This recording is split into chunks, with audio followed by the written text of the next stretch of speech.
පළමුව ඔබ නීතිකරුක වන්නේ සමාජයේ නීතිකරුක වන්නේ ඉන් පසුව.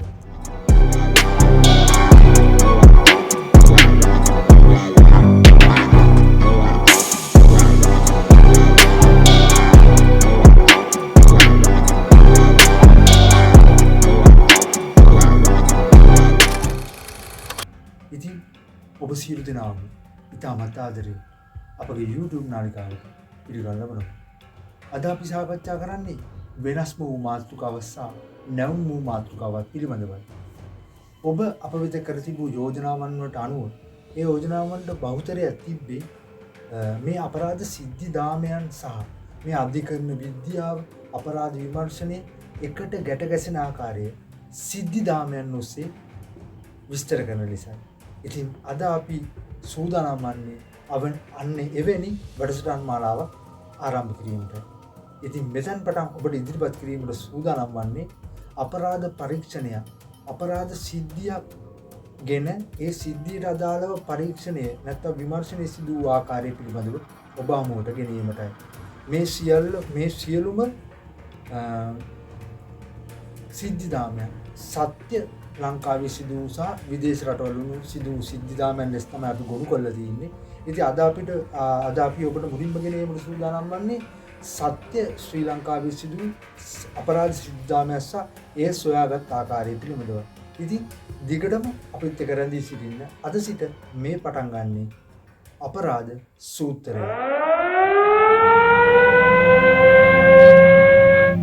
රූමතිය ඝාතනය කළේ පොලිසියද?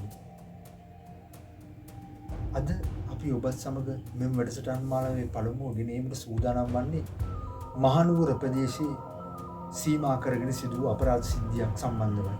මේ සිදුවීම එවකට ලංකාව කැළඹූ සිද්ධියක් බවට පත් වුණා.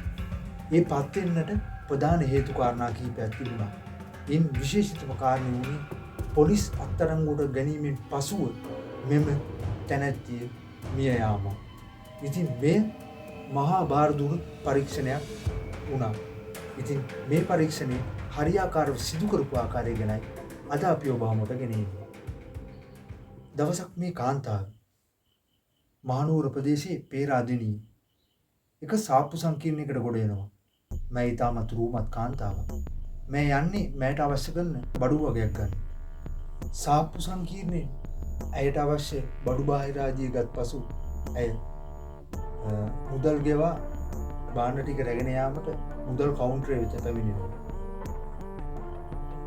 ඇය සාමාන්‍ය පරිදි පැමිණෙනවා.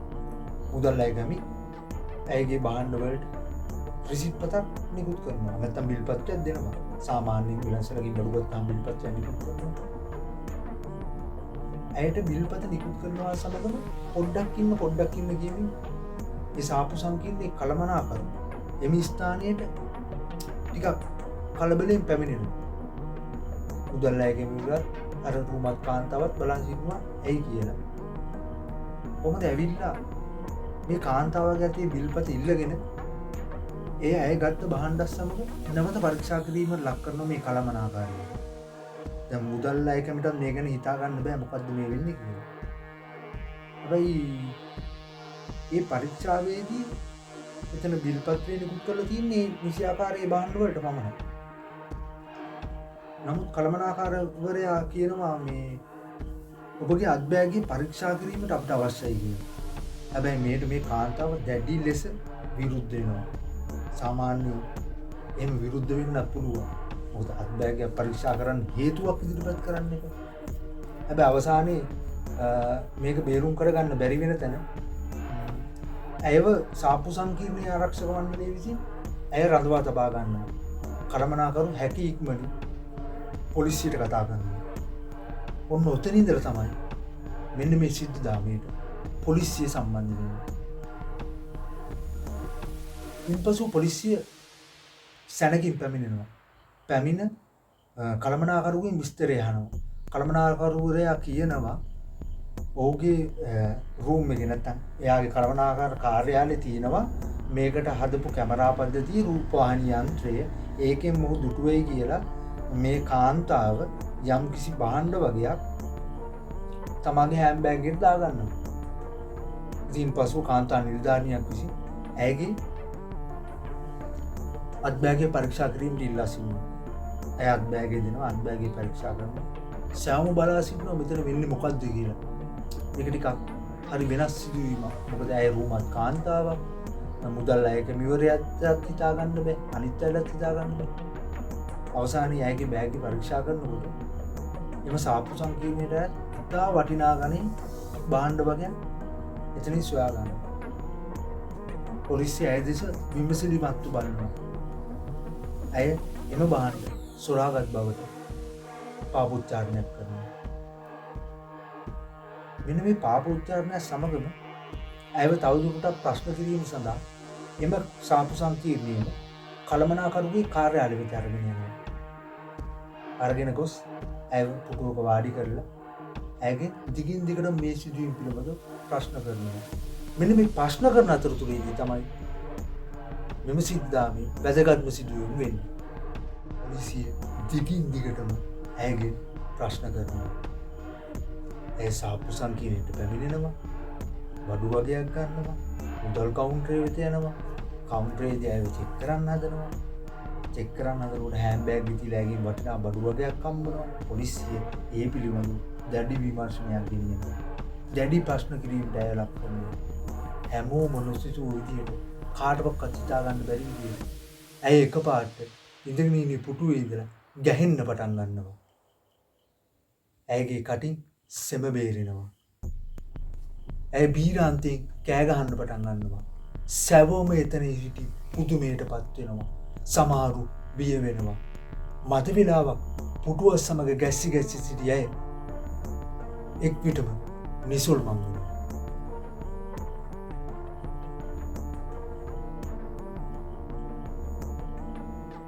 සැවොම සිටින්නේ මහත් වූ කලබලයකින්. ඇය සිහිසුන්න පුටුව උඩ. සාප්පු සංකීර්ණයේ කළමනාකරුවා පොලිසිය මුණට මුණ බලා ගන්නවා. දැන් මොකද කරන්නේ කියන්න දෙගොල්ලොන්ට ප්‍රශ්න කරගන්නවා. සැනින් ක්‍රියාත්මක වන පොලිසිය ඇයව හැකි ඉක්මනට ගිලන් රථයකින් රෝහල වෙත රැගෙන යනවා.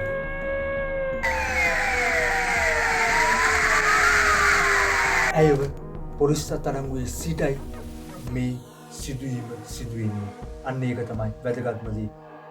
ඇයව රෝහලට ඇතුළත් කළ සැනින් මේ ප්‍රවෘත්තිය ඇයගේ ඥාතීන්ට යනවා. ඇයගේ ඥාතීන් විසින් මේ පිළිබඳව ප්‍රශ්න කරන්න ගන්නවා. එයාට මොකද වුණේ? එයා එහෙම කෙනෙක් නෙමෙයි. මෙන්න මේ ප්‍රශ්න මැද්දේ පොලිසිය අභියෝග රාශියකට මුහුණ දෙනවා. ඒ අතරින් ප්‍රධානම අභියෝගය වන්නේ මාධ්‍යයි. මාධ්‍ය දිගින් දිගට පොලිසිය ඇය ගැන විමසනවා. රෝහල වෙත ගෙන ආපු ඇයව හැකි ඉක්මනින් හදිසි ප්‍රතිකාරාංශයට ඇතුළත් කරනවා. එදී වැඩිදුර ඇයගේ මොළය පරීක්ෂා කිරීමට CT ස්කෑන් එකකට යොමු කරනවා. මෙන්න මේ CT ස්කෑන් එකේදී පෙන්눔 කරනවා ඇයගේ හිස ඇතුලේ, හිස් කබල ඇතුලේ ලේ කැටියක් තියෙන ආකාරය. හිස ඇතුලේ ලේ කැටියක් තියෙන ආකාරය. තවදුරටත් මේ පරීක්ෂණය කරගෙන යන්න නම් ඇයව ඉක්මනින්ම ශල්‍ය කල්මයකට භාජනය කරන්න ඕන බව මේ රෝහල් අධිකාරිය තීරණය කරනවා. ඒ බව පොලිසියට දැනුම් දෙනවා. එළිය යන්නේ වෙන කතාවක්.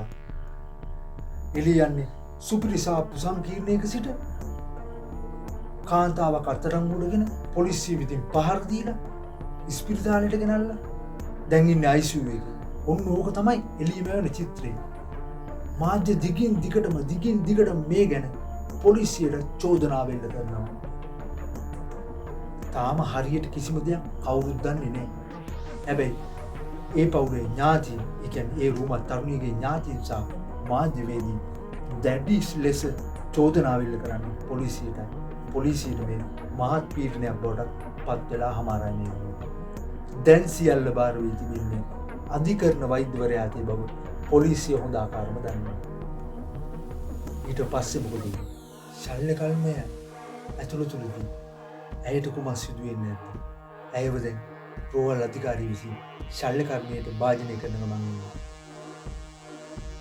මේ වෙලාවේ සිදුවන්නේ කවුරුවත් නොසිතුව අති බිහිසුණු දෙයක්. ශල්‍ය කර්ම අතුරුතුරේදී ඇය ජීවිතයෙන් සමුගන්නවා.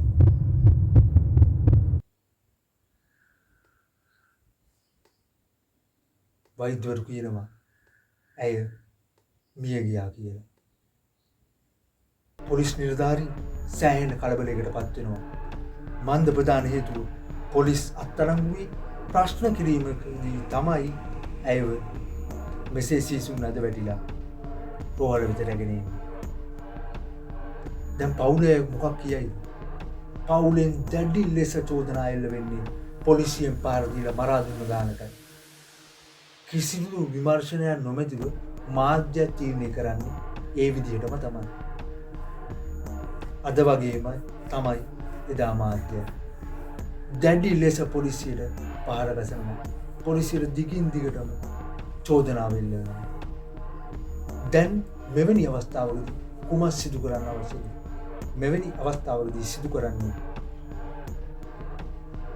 මෙම මරණය පශ්චාත් මරණ පරීක්ෂණය සඳහා යොමු කිරීම. සරලවම කිව්ව පශ්චාත් මරණ පරීක්ෂණයක් කියන්නේ දැන් මැරුණු හේතුවක් හිතාගන්න බෑ තාම. හොඳට ඉන්දිය කෙනෙක් මේක ස්වභාවික මරණයක් නෙමෙයි. ඒක හැමෝම දන්නේ. මේක සිදු වෙන්නේ හදිසියෙන්. හදිසි මරණයක් අනිවාර්යෙන් පරීක්ෂා කළ යුතුමයි. ඒ බව ඉතා පැහැදිලිව නීති පොතේ සඳහන් වෙලා තිබෙනවා.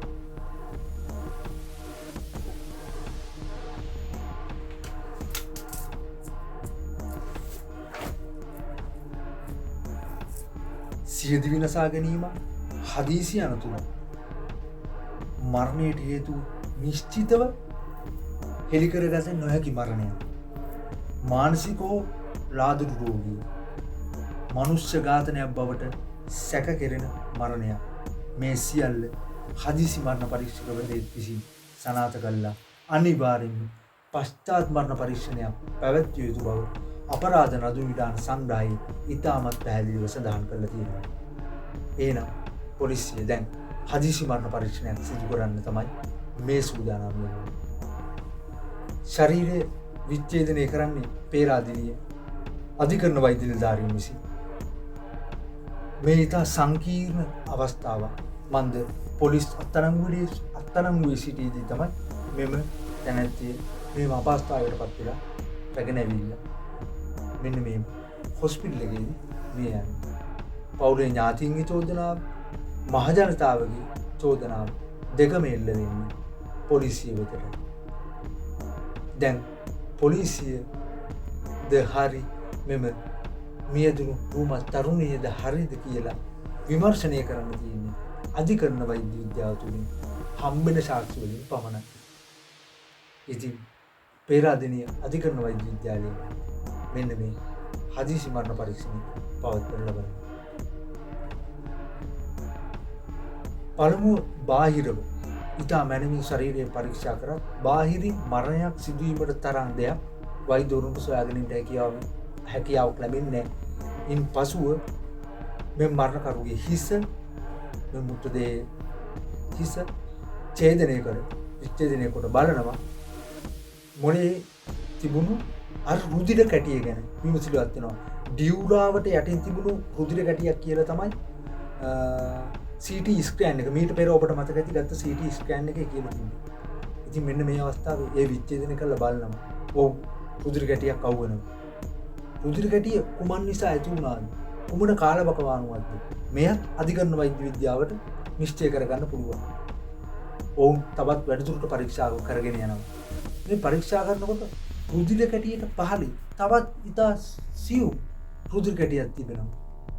ඒ සාමාන්‍යයෙන් මේ ඩියුරාවට පහළින් මෙහෙම සිද්ධ වෙනකොට සාමාන්‍යයෙන් අධිකරණ වෛද්‍ය විද්‍යාව කියනවා මොට පහරක් එල්ලවීමෙන් නැත්නම් අනතුරකින් වන තදබල හැපීමකින් මේ වගේ සිදුවීමක් වෙන්න පුළුවන්. හැබැයි ස්වභාවික මරණවලදී යම් යම් අවස්ථාවල මේක වෙන්න පුළුවන්. විශේෂයෙන් බය වුණාම නැත්නම් තිගැසීම ලක් වුණාම මානසික පීඩනය වැඩි වුණාම මෙන්න මේ වගේ දේවල් වෙන්න පුළුවන් කියලා අධිකරණ වෛද්‍ය විද්‍යාව නැත්නම් වෛද්‍ය විද්‍යා නියමයන් තුළ තිබෙනවා. දැන් මේකෙන් තීරණය කරන්න බෑ මොකක්ද වෙලා තියෙන්නේ කියලා. හැබැයි වෛද්‍යවරු ඒ හිස් කබල ඩියුරාව හම්බෙන අභ්‍යන්තර ප්‍රදේශයේ මේ බාහිර ප්‍රදේශයේ මතුපිටි මතු පිට පරීක්ෂා කරලා බලනවා යම් කිසි තැලුම් පහරක් තියෙනවද කියලා. නමුත් කිසිවක් මොවුන්ට හමු වෙන්නේ නැහැ. එහෙනම් මොවුන් දැන් පරීක්ෂා කරලා බලනවා සාමාන්‍ය මෙම රුධිර කැටි ඇති වෙලා කොපමණ කල්ද කියලා. මෙන්න අධිකරණ වෛද්‍යවරු ඉතා සියුම් ලෙස මේ පරීක්ෂණයේදී හොයාගන්නවා මෙම රුධිර කැටිය මීට පෙර, ඒ කියන්නේ මාසකට වඩා පමණ පෙරදී ඇති වුණු රුධිර කැටියක් බව ඊට පහළින් තිබෙන රුධිර කැටිය ඉතාම ඈතකදී ඇති වූ බව. ඒ කියන්නේ මෙම සිදුවීමත් එක්කම ඇති වූ බව ඔවුන් හොයාගන්නවා.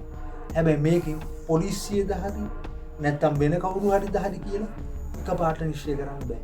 ඉන් පසුව තමයි මොවුන් ශරීරයේම විච්ඡේදනය කිරීමට සූදානම් වන්නේ. මේක පුදුම සහගත සිදුවීම් වන්නේ මෙන්න මේ ශරීර පරීක්ෂාවේදී.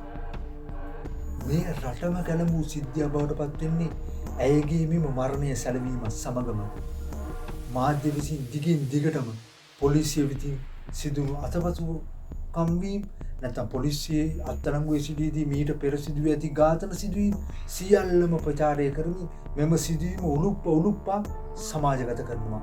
සමාජයේ චෝදනාව එල්ලවන්නේ පොලිසියට. හැබැයි මේ හොඳම සිදුවීම් මේ පටන් ගන්න මෙන්න මෙතෙන් පටන්. දැන් අධිකරණ වෛද්‍යවරු ඇයගේ සිරුරේ අනිත් කොට පරීක්ෂාවට පත් කරනවා. විශේෂයෙන්ම ප්‍රීහාව, පෙනහැලි ඒ කොටස් පරීක්ෂා කරන්න යන ගමන් අවසානයේ මුන් තීරණය කරනවා ආමාශය පරීක්ෂා කර බලන්න. ඔවුන් ආමාශය විච්ඡේදනය කරනවා. මෙන්න මේ ආමාශය තුලින් තමයි හොඳම සාක්ෂිය හම්බෙන්නේ. ඔබ හිතන්නේ මොකක්ද ඒ සාක්ෂිය? ඇයගේ ආමාශය විච්ඡේදනය කිරීමෙන් අනතුරුව යම්කිසි පොලිතින් වැනි දෙයකින් ඔතන ලද කැබැල්ලක් එහි තිබෙන බව අධිකරණ වෛද්‍යවරයාට නිරීක්ෂණය වෙනවා. ඔහු වහා ආමාශය තවත් වැඩිදුර පරීක්ෂා කරනවා. පරීක්ෂා කරලා සුද්ධ කරලා ඒක එළියට ගන්නවා. ඒක තියෙන්නේ නිකන් ඉටිකොළ වගේ දෙයකින් ඔතපු මොකක් හරි. ඉන්පසුව ඒ වෘත්ත කරන බලනවා. ඒ වෘත්ත කරලා බලලා අධිකරණ වෛද්‍යවරයා පොලිස් කණ්ඩායමට සහ එතන සිටි අනිත් කණ්ඩායමට ඇඳවලා මිනිස්සුන්ට මෙන්න මේක දෙයක් හම්බුණා. මෙන්න මේක මොනවද තියෙන්නේ කියලා පරීක්ෂා බලන්න කිව්වා. වහාම ඒ රැගෙන යනවා රසායනාගාරයට පරීක්ෂා කර බලන්න. මේ ඉටිකොළ ද්‍රව්‍ය මොනවද තියෙන්නේ නැද්ද? ඔබට දැන් විවිධ අදහස් එන්නේ නැති. විවිධ උපකල්පන ඔබ ගොඩනගනවා. ඇත්තට මේ තිබුණේ කොකේන්, හෙරොයින්, මත්ද්‍රව්‍ය. ඒ බව රසායනගාර වාර්තාවේ ඔප්පු වෙනවා. ඇයිගේ ආමාශයට කොහොමද යන්නේ කොකේන් මත්ද්‍රව්‍ය පැකට් එක? තවදුරටත් මේ නිරවුල් කර ගැනීමට සිද්ධ වෙනවා. ඔන්න එතකොට අධිකරණ වෛද්‍යවරයා පැහැදිලිව ඒ මොලේ රුධිර කැටි ඇතිවීමට හේතුවයි, මෙම කොකේන් මත්ද්‍රව්‍ය ඇතිවීමට හේතුවයි, ඇයගේ මේ මරණයට හේතුවයි හොයාගන්න පෙළ ගැස්ම දැන් පඩි පෙළක්සේ හදාගන්න යන්නේ. ඒක හදාගන්න කලින් ඇයගේ ලබාගත් අනිත් සාම්පල වලින් ඔප්පු වෙනවා මත්ද්‍රව්‍ය නැත්තම් එවැනි මත්ද්‍රව්‍ය වැඩිපුර ශරීරගත වීමෙන් තමයි ඇය එක්වරම මිය ගිහිල්ලා තියෙන්නේ කියලා. සාමාන්‍ය කොකේන් වැනි අධිවිෂ ද්‍රව්‍ය ගොඩක් ඒ කියන්නේ ප්‍රමාණයට වැඩිපුර ශරීරගත වුණු අනිවාර්යෙන්ම එම අවස්ථාවේදී මිය යාමට තියෙන ප්‍රතිශතය බොහෝම ඉහළයි කියලා තමයි වෛද්‍ය විද්‍යාව සනාථ කරන්නේ. ඒ සනාථ කිරීම මෙම ලැබුණු සාක්ෂියත් එක්ක මනාව ඉදු වෙනවා. ඇයගේ අනිකුත් රුධිර පරීක්ෂණයෙන් පසුව තේරුම් ගන්නවා මේ රුධිරය තුළ කොකේන් මත්ද්‍රව්‍ය දැඩි ලෙස අන්තර්ගත වී තිබූ බව. මරණයට හේතු වෙලා තියෙන්නේ රුධිරය තුළ කොකේන් නැත්නම් හෙරොයින් ද්‍රව්‍ය වැඩිපුර පැතිර යාම හේතුවෙන්. දැන් උන් අධිකරණ වෛද්‍යවරයා පියවරෙන් පියවර මෙම සිදුවීම විස්තර කරනවා. ඒ විස්තර කරන්නේ මෙහෙම. ඇය සාප්පු සංකීර්ණ වෙත එනවා. සාප්පු සංකීර්ණයෙන් බඩු ගන්නවා. බඩු ගන්නකොට ඇය හොරෙන් බඩු වගේක් අරන් තිබ්බා. ඒවා CCTV වල පැහැදිලිව සාක්ෂි තියෙනවා. ඒ බඩු අරගෙන ඇය එනකොට කළමනාකරුවෝ ඇවිල්ලා ඇයව පරීක්ෂා කරලා බලන්න ඉල්ලනවා. ඇය කලබල වෙනවා. ඊට පස්සේ ඇයව ආරක්ෂක අත්අඩංගුවේ තබාගෙන පොලිසියට කතා කරනවා. පොලිසිය ඇයගේ අත්බෑගය පරීක්ෂා කරනවා. අත්බෑගයෙන් අර සාපු සංකීර්ණයේ වටිනා බඩු වගයක් හම්බ වෙනවා. ඒ බඩු වගයත් එක්ක ඇයව ප්‍රශ්න කිරීමට එක්කයි යනවා. මෙන්න මෙහෙම දෙයක් තියෙනවා. එවැනි අවස්ථාවල මේට කලිනුත් කිව්වා රුධිර කැටියක් ඇති වෙන්න පුළුවන් ක්ෂණික බියවීමකදී. නැත්තම් මෙවැනි මත්ද්‍රව්‍යයක් එකපාරට ශරීරගත වීමේදී. නමුත් මේකේ ලියුම් නැති තැනක් තියෙනවා. මත්ද්‍රව්‍ය ඇයිගේ බඩට ආවේ කොහොමද? මෙන්න මෙතනයි තමයි හොඳම සාක්ෂිය එළියට එන්නේ. නැවත නැවතත් එම CCTV කැමරාව ඇයව රඳවා තබාගෙන සිටීමේදී පරීක්ෂා කරන බලනවා. අන්නේ පරීක්ෂා කරන බලනකොට ඒ පැහැදිලිව සටහන්ලා තිනවා.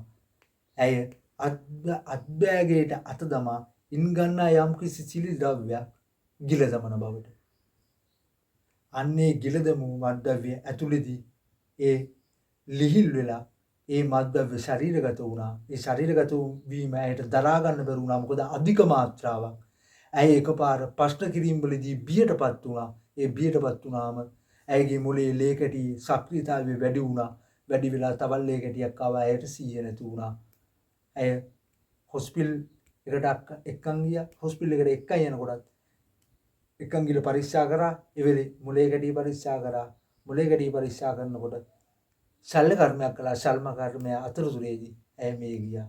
මරණයට හේතුව අධික ලෙස මත්ද්‍රව්‍ය ශරීරගත වීම බව අධිකරණ වෛද්‍යවරයා ඉතා මනාව පැහැදිලි කළා.